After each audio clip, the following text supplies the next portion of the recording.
Hey y'all, it's Amanda with Tap Mom and the Bag Brigade. Hope everybody's having a good Friday night. It's been okay. Now trying to show you things with my clothes. I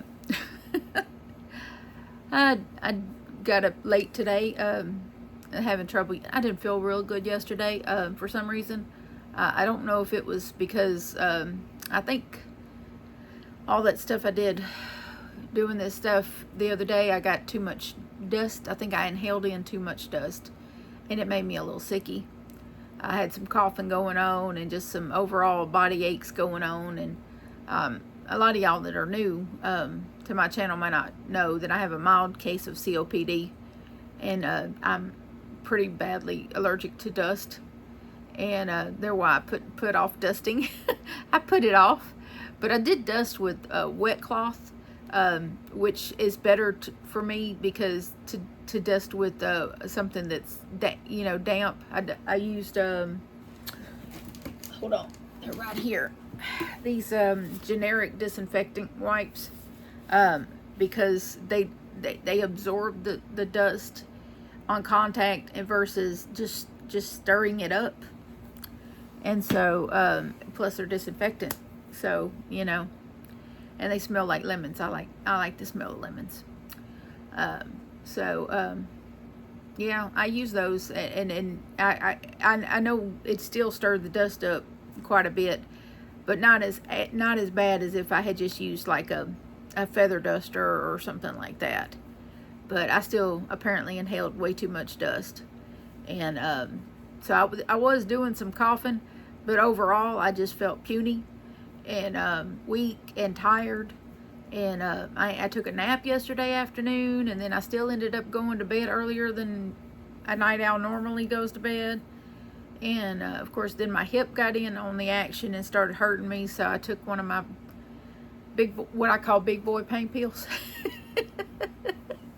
I don't like to take those things, but at the same time my hip was really feeling like it was that pain when you feel like almost like you got a broke bone kind of pain, that kind of pain.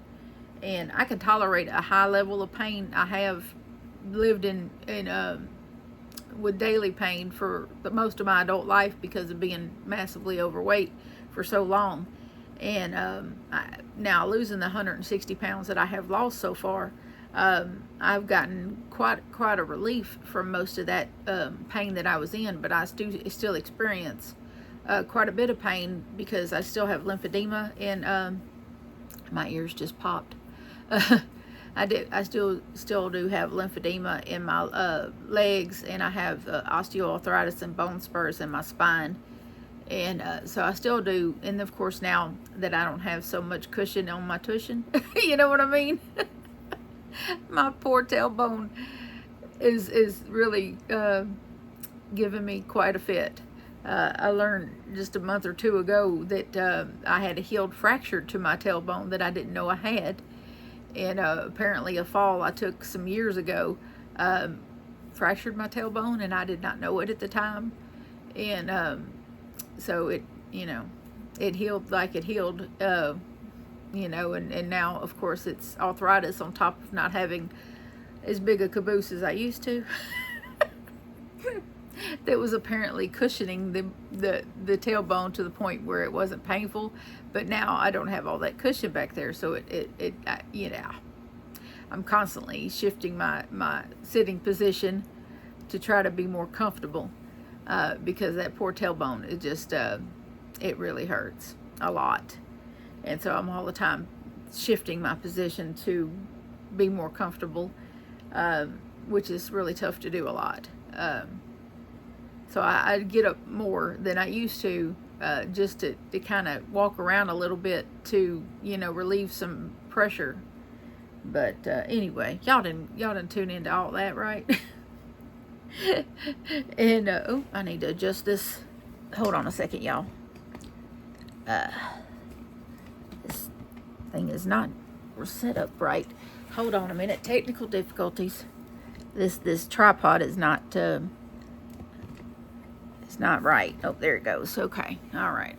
It wasn't sitting properly at the bottom. Sorry about that. Got to see more of the top of my head than you probably wanted to. But I had to close Theodore out of here because he kept, he's got flea medicine. He's been given Benadryl, but he's still, we had the lawn, the landlord was here a couple of days ago mowing the lawn, and and Theo just has to go lay in the grass, even though he gets itchy from laying in the grass. So he was in here, I was trying to record devotional videos, and he started scratching at his collar, and in his, he wears two different collars. He wears a really thick collar that has his name tag and his rabies vaccination proof around his neck, and then he has a choke collar that he considers his bling, and which is the only way to control him if you try to walk him, because he's a very strong dog. And but he's not on a leash a lot, but we've tried to just take the choke collar off of him, and then he will stand there and look at you until you put it right back on him. That's how much he's so used to having it on. But when he goes to scratch and you hear ching, ching, ching, ching, ching, which is not what you want to hear when you're trying to record a video. So I had Johnny close him out of my room so that I could do videos. But I did a crochet faux pas trying to do this cardigan for Eva, and I didn't get her measurements before I started working another skein or hank, or what do you want to call it, on these halves. And I added 8 rounds that I had to frog back after getting her measurements. So what I will be doing now, after getting her measurements, I decided what I need to do now is seam up my shoulders and then add rows to attach my yarn here. I don't know how many of y'all have made very many hexagon cardigans, but I have a particular way of doing it. And a lot of the tutorials that I've watched and utilized do the cardigans this way as well. You work it till you get it so far, and then because if I kept going more rounds, then this sleeve would just keep getting bigger. Well, I have her measurement, and I'm only a couple of inches off on having the sleeve as long as I need it, but it's about 2 inches too big here as far as her wrists go. So what I'll do is I'll do maybe a couple of rows. I'll attach some yarn and do maybe 1 or 2 rounds, and then I'll start doing some decreases until I end it with as close to her wrist size as I can, because it's not going to be perfect. It's handmade. So, but what I'll end up doing now, what I'm about to do, is attach my yarn set here, and then I'll work around, and I'll go down here.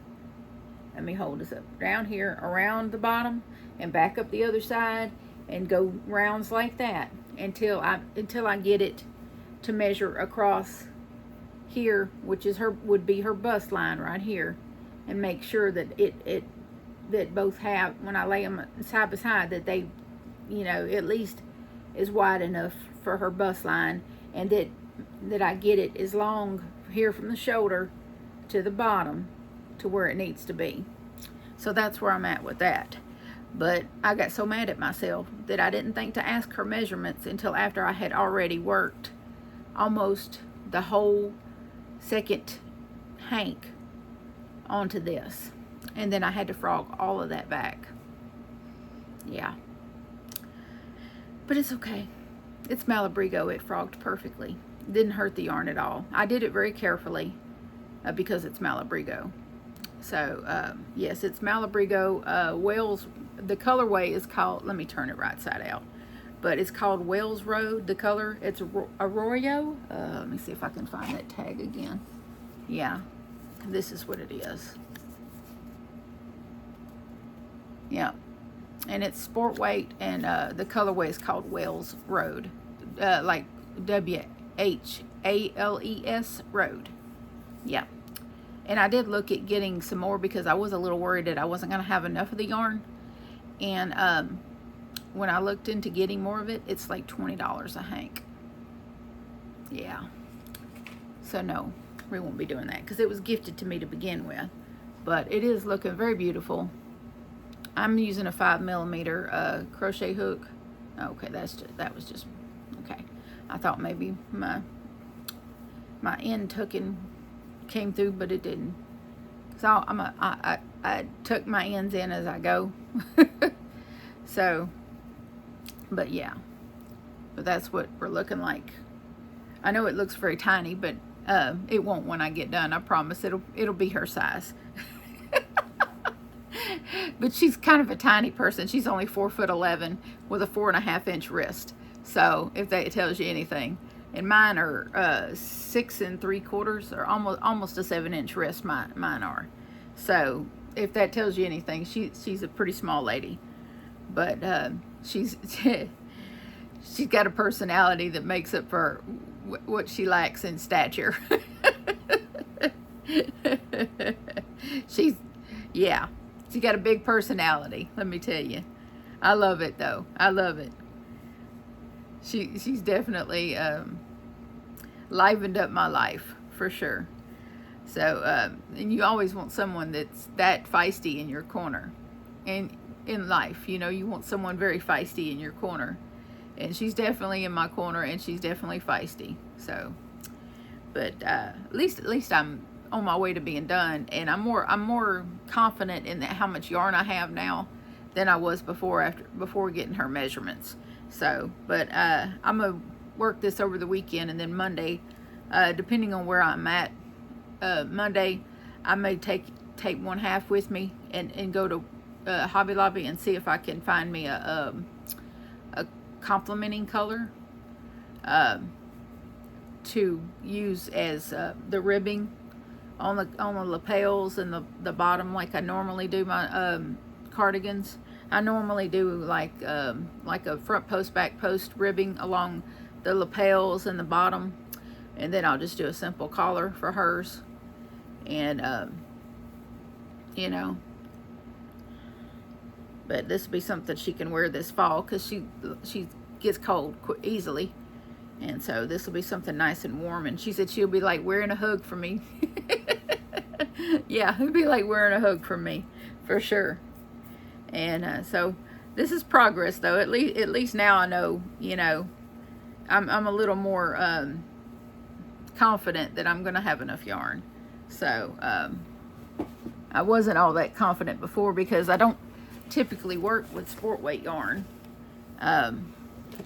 But I guess, you know, and I was a little worried that my tension wouldn't be the same on both halves, or something wouldn't be. You know, when you work with, when it's your first time working with a particular yarn and it's a different weight than you're used to working, there's so many unknowns, you know. You just have to experience it. Of course, now I want a tote full of Malabrigo, but but I don't have the budget for that. But I am going to get me some more. I am. But this is, of course, I have made just a little progress with Will's blanket. So we are making progress here. And this is what that first skein is looking like. So that's what we got going with that. I hadn't been working on anything else after having to frog back. I think it was like 6 or 7 rows of that cardigan, which kind of harshed my vibe, if you know what I mean. Oh, it is what it is, though.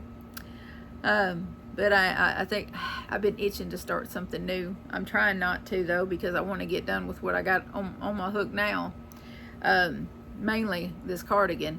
But I know I'm in the home stretch of that cardigan, though. This is the easy part, figuring out, you know, how many, you know, I know how wide I need to make it now, and how long I need to make I know the measurements now. I should have got the measurements a week ago, but okay. where it's me we're talking about. I fly by the seat of my pants every time I make something. That's just how I am. But you know, and like I said, this is a new yarn to me, and it worked up a little easier. Those 8 rows that I worked up a little quicker than I expected. So adding these rows to the out, you know, the side and the bottom, and then the side, that always, with all of the cardigans I've made, always goes pretty quick. So that's a lot shorter rows than it is to go all the way around all 6 sides of a hexagon. So that'll go a lot quicker than you know, than before I seamed the shoulders. So and I've made, oh goodness, a couple of dozen, at least a couple of dozen hexagon cardigans, and I probably will keep making them because I enjoy making them. I'll be making them this fall and selling them again. I got at least 2 that I want to make myself. One in some 3-weight yarn that I just bought from Hobby Lobby not too long ago, and another in some Malabrigo that was gifted to me, that I plan on making myself. And that will be a piece that I keep, you know. I don't know if I'm gonna, I'll probably do it in the granny stitch out like I did this one, because I don't know, I don't foresee myself doing it in a solid stitch. I'll probably just do it like this one, because this one's looking so pretty. You know, there's no reason why not to make it like that. But yeah, I got a solid stitch, a hexagon cardigan that I made myself in acrylic yarn last year. Was it earlier this year? Earlier this year, when it was so cold. I made myself that out of cinnamon swirl cake, the bay color. I'll pull that out and see how big. It may be too big on me now, because I was still over 300 pounds when I made that. So and now at 254. So it may be too big for me now. I don't know. I made to wear it anyway, just because it is kind of oversized and will be more snuggly and more comfortable. I like stuff oversized and comfortable, even though this top I'm wearing is not oversized. It just does fit me. It's the only thing I think I have that besides a couple of t-shirts that fit me but are not oversized. I have a lot of shirts that are too big on me, but I still wear them because they're comfortable. But this shirt is not one of them. It really just does fit me. So it's just it's the style of the shirt. It has this little pleat up here. See, it has that little pleat right there. And it's just a tank top. But the material is not terribly forgiving, as far as not stretchy, like I normally wear stretchy stuff. But it makes me feel cute. So if that makes any sense. It's got the up and, you know, the horizontal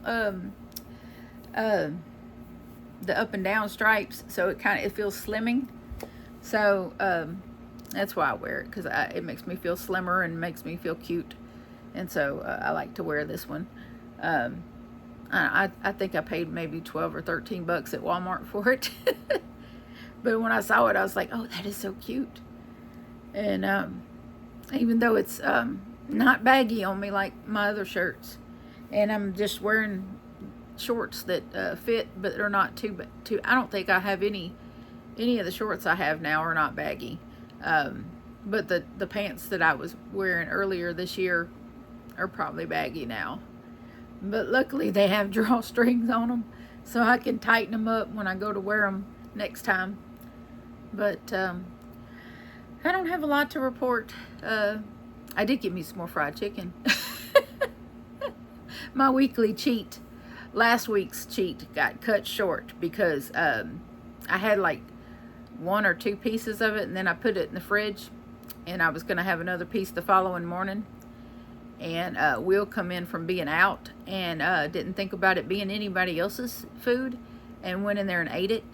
And I got up Saturday morning and had my head set on that, my mind set on having that last little piece of chicken, and it was not in there, and I was angry. I don't know why I got worked up about a piece of chicken, but I did. But I decided I would buy enough for everybody this afternoon. And I told them, I said, y'all have some now. I said, because after that, it's off limits. Don't touch it. I don't allow myself big cheats like that very often, but once a week I don't think it's too much. And it's chicken. I'm not even eating the skin and stuff. I'm just eating the chicken. But you know,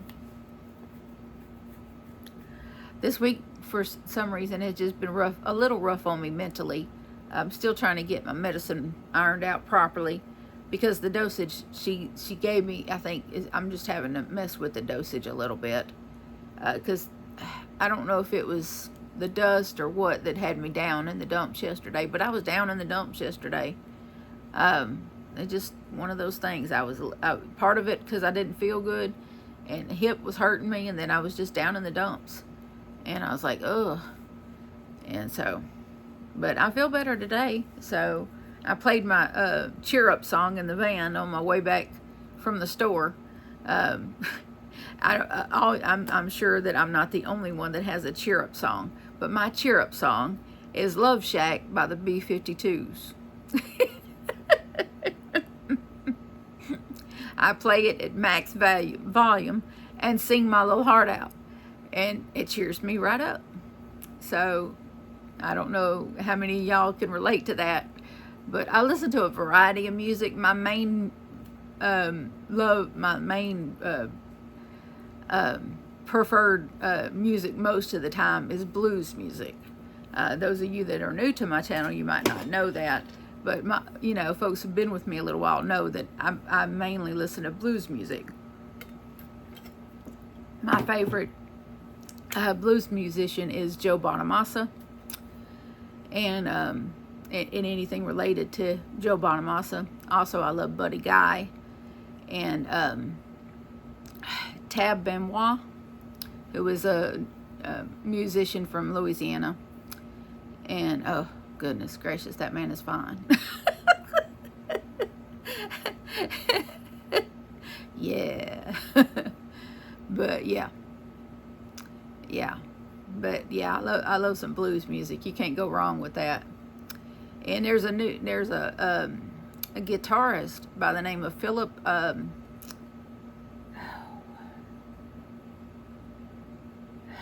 forget his last name, but he's just instrumental.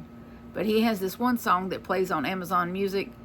The song is called Alchemy, and it's just instrumental. And I just love listening to that one particular song.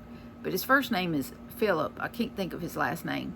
But he's somewhat of a solo musician, but he's played with a bunch of other with bands mostly, mostly rock bands. But I can't remember his last name to save my life. But that Alchemy song I really liked, and I played it for Will, and he said, "You're right, Mama." He said, because his style is a lot like Joe Bonamassa, his guitar style, because it's real crisp and clean. If that makes any, I mean, because if you're a guitar fan of guitar music, you know what I mean between crisp and clean and really raw and dirty. There's a big difference between the two. Like if you listen to Eric Clapton's music, his music is very crisp and clean, and Joe Bonamassa is a huge fan of Eric Clapton's style. So you will hear some of Eric Clapton's style in Joe Bonamassa's music, and it's real crisp and clean, and he's got his amps tuned between his amp and his guitars, they're tuned perfectly. And like last year, I was fortunate and blessed enough last October to be able to go see Joe Bonamassa in concert. Me and my oldest son Will went. And previous times I go to concerts, I leave there with a headache because of the loudness of the concert, which is it's always usually just way loud. The amps are screechy and and everything. But I didn't have any trouble after I left his concert. No headache, no ear irritations, and we were fairly close to the stage. And I mean, not like right in front of the stage, but in a little balcony area off from the stage, close enough that we got the full sound. But it was so well tuned and well, calibrated that we didn't have any problems with our ears or headaches or anything. So it was just really crisp and clean. Now there are other artists. I'm trying to think of somebody that's more rougher sound. I can't think. There's another blues guy that's kind of more of a rougher, dirtier sound, but I can't think of his name right now. But y'all that follow guitar music would probably understand what I'm saying. But just a kind of sound instead of a dun dun dun dun dun. A more crisper sound. Not that I don't like the dirtier sound. I do. It has its place. But mostly I just like good quality blues music. If you listen to Buddy Guy, you hear kind of a mix. And of course he's from New Orleans too. And he's just very old school, and I just love his music. And he's supposed to be coming to Shreveport too. So I'm kind of on the fence if I want to go to that one. I might be out of place. But anyway, and Joe Bonamassa is not coming to Shreveport this year. Maybe next year. But I looked at his tour dates on his website, and he's not coming to Shreveport this year, which is a bummer. But maybe next year. So anyway, I will leave a link to the playlist of Joe's music that I have saved. I will leave that link in the description box if any of y'all are interested in listening to some of that. I have a playlist that I've put together of concert videos that YouTube has of Joe Bonamassa music. And I'll just put those in the description. I'll put that list in the description box should any of you want to go and check that out and see what that's about. And maybe you'll like it too. But I love y'all so much, and so does Jesus. And of course, please remember to adopt. Don't shop. Your best friend could be waiting for you at the shelter or the rescue. And I will see y'all again later. Oh, and depending on how I feel tomorrow night, I may try to do a live late tomorrow night after other people's lives. But I don't know yet. I don't want to promise anything. But, just look for me. And probably about 9 or 10 o'clock. It really just depends on how I'm feeling. If I feel, good and energetic, then I'll go and do a pop-up. If I'm feeling tired, then I probably won't, because I like to be energetic. And so I will do what I can. Maybe I'll have an extra Diet Mountain Dew or something where I'm energetic. But y'all know how it goes, right? See you soon. Bye.